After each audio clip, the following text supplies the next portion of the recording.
दोस्तों, जब कभी भी हम कहीं से अगर लोन लेते हैं तो जो लोग पढ़े लिखे हैं जो जानते हैं कि अगर हम ईएमआई तोड़ते हैं, किस्त अपना तोड़ते हैं तो उससे नुकसान क्या होगा। और ज़्यादातर यही लोग जानते हैं कि अगर हम किस्त तोड़ देंगे तो हमारे ऊपर ओडी लग जाएगा, और ओडी लग जाएगा तो कहीं से लोन नहीं मिलेगा। लेकिन उसमें सिर्फ ओडी का बात नहीं है, इसमें बहुत सारा पॉइंट है जो कि आपको समझना एकदम नेसेसरी है। और इसमें ये जानना ज़रूरी है कि कौन कौन सा हमको परेशानी का सामना करना पड़ेगा और कौन कौन सा मुसीबत आ सकता है हमारे ऊपर जब हम लोन तोड़ देते हैं, ईएमआई तोड़ देते हैं। तो इसमें तो दोनों आदमी का घाटा लगता है, एक तो कंपनी का भी घाटा लगता है और दूसरा जो लोन लिया है जो क्लाइंट, उसको भी घाटा लगता है। अब इसमें दोनों में अंतर समझना होगा और दोनों में अच्छे से समझना होगा कि कंपनी का कौन सा नुकसान होता है और आपका कौन सा नुकसान होता है। क्योंकि अगर ये नहीं समझते हैं तो ज़िंदगी में कभी ना कभी तो आपको लोन लेना एकदम अनिवार्य हो जाएगा, और कभी ना कभी अपने ज़िंदगी में लोन लेंगे ही लेंगे। आजकल हर व्यक्ति लोन लेकर के बैठा है, चाहे क्रेडिट कार्ड से लोन लिया हो, चाहे ग्रुप लोन लिया हो, कार लोन लिया है, समूह लोन लिया हो, कोई भी लोन लिया हो, लेकिन लोन ले करके लोग बैठा है। जो लोग अगर लोन नहीं लिए हो तो आने वाले भविष्य में 100% ये दावा कर सकता हूँ कि वो लोग लोन लेंगे ही लेंगे। तो ये वीडियो देखना एकदम नेसेसरी होगा, समझना नेसेसरी होगा। तो वीडियो शुरू करने से पहले आप लोग से छोटा सा रिक्वेस्ट है कि अभी तक मेरे चैनल को सब्सक्राइब नहीं किया तो सब्सक्राइब कर लीजिएगा और बेल आइकन को प्रेस कर लीजिएगा, ताकि सब नोटिफिकेशन आप लोग को मिलता रहेगा। दोस्तों, सबसे पहले इसमें समझ लेते हैं लोन से होने वाला सबसे बड़ा नुकसान क्या होता है। तो सबसे बड़ा नुकसान में देखिए यहाँ पे ईएमआई तोड़ने पर सिविल स्कोर जो होता है ना, डाउन हो जाता है। सिविल स्कोर 750 से अगर ज़्यादा किसी का रहता है तो उसको अच्छा माना जाता है। अगर 600 से नीचे है, 700 से नीचे है तो उसको अच्छा नहीं माना जाता है। क्योंकि अगर कहीं से भी लोन लेते हैं ऑनलाइन, आजकल तो बहुत ज़्यादा लोन मिल रहा है एप्लीकेशन के थ्रू, तो अगर उससे भी लोन लेना चाहते हैं ना, तो अगर आपका स्कोर 750 से ज़्यादा है तो मिल सकता है। अगर इससे कम है तो आपका लोन जो है रिजेक्ट हो जाता है। तो ईएमआई अगर तोड़ते हैं तो सबसे पहले सिर्फ और सिर्फ एक ईएमआई अगर आप तोड़ देते हैं तो सिविल स्कोर बिल्कुल डाउन, धड़ल्ले से नीचे, सिर्फ एक ईएमआई तोड़ते हैं तो। लेकिन लोग क्या करते हैं ना कि घमंड दिखाते हैं कि हम अगर ईएमआई नहीं भरेंगे तो कंपनी वाले क्या कर लेंगे। ये बात सही है, कंपनी वाले आपका कुछ नहीं बिगाड़ सकते हैं। अगर ईएमआई तोड़ देते हैं तो कंपनी वाले कुछ नहीं बिगाड़ सकते हैं। हाँ, उसी में क्या करेंगे कि 1000, 2000, 3000 उसमें पेनाल्टी ऐड कर देंगे। उसके बाद से सिविल स्कोर तो डाउन होगा ही होगा, आपका नुकसान होगा।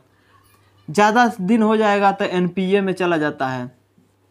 एनपीए उससे ज़्यादा अगर दिन हिल गए तो इसमें राइट ऑफ में चला जाता है।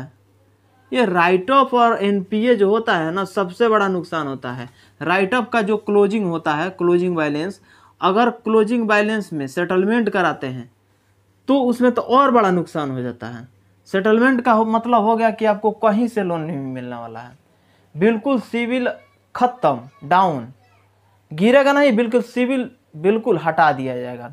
आदमी मरता है तभी जाकर के सेटलमेंट होता है, लेकिन उससे पहले सेटलमेंट जिसका होता है ना, तो दूसरे जगह से कभी भी लोन नहीं मिल पाता है।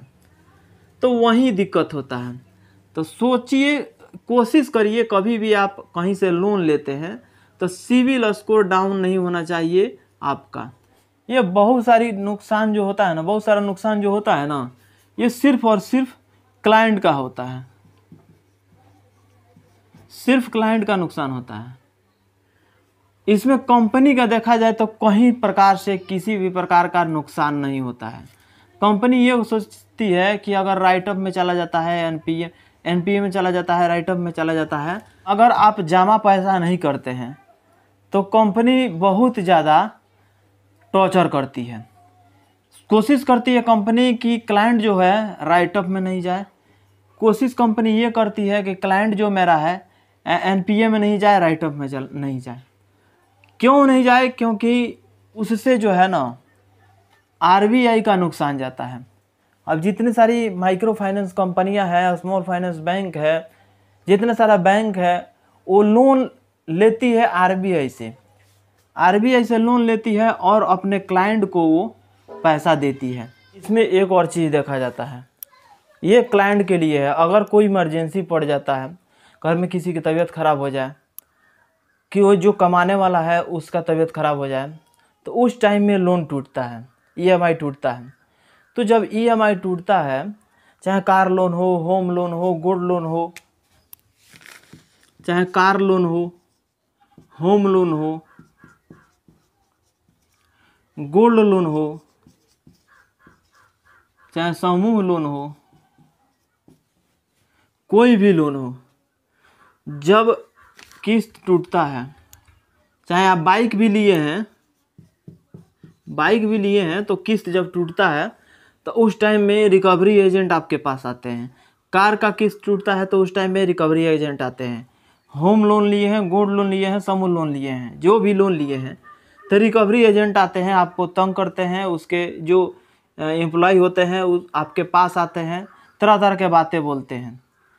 तो इसमें उनका ये हक नहीं है कि बिना कोर्ट से ऑर्डर लिए आपको कुछ बोल दे, आपको गाली दे दे, आपको टॉर्चर करे। ऐसा कोई भी इस प्रकार का नियम नहीं है। इस प्रकार का आपके पास कोई भी आपको तंग करने का काम नहीं कर सकता है। उसका कंप्लेन आप कर सकते हैं, कंपनी की तरफ, कंपनी के ऊपर केस कर सकते हैं, लेकिन हाँ, इससे आपका भी तो नुकसान है। ऐसा ना करें, इसमें ही भलाई है। लेकिन हाँ, अगर कंपनी ज़्यादा आपको तंग कर दे, कंपनी रिकवरी पे बिल्कुल उतर जाए कि हाँ, हम किसी भी प्रकार से साम दाम दंड भेद कोई भी अपना करके हम पैसा रिकवर करा लेंगे, तो उस पर आप थाना का सहारा ले सकते हैं, कोर्ट का सहारा ले सकते हैं। इसमें कोई पाबंदी नहीं है, ये नियम है। लेकिन कंपनी में जा कर के आप कुछ टाइम ले सकते हैं। जैसे कि बोल दीजिए कि हमको रीस्ट्रक्चर कर दीजिए। अब रीस्ट्रक्चर क्या होता है पहले समझ लीजिए। अब रीस्ट्रक्चर क्या होता है पहले इसमें समझ लीजिए।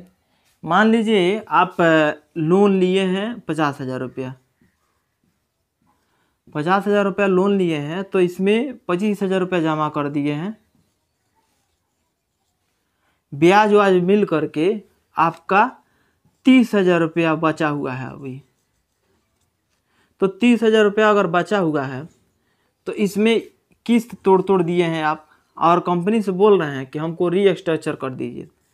रीस्ट्रक्चर जब होता है ना, तो इसमें कंपनी क्या करती है कि जितना सारा ब्याज अब आगे लगने वाला है, जैसे इसमें 4,000 और ब्याज हो रहा है, 4,000 और ब्याज हो रहा है, तो 30 4 34,000 जोड़ लेगा।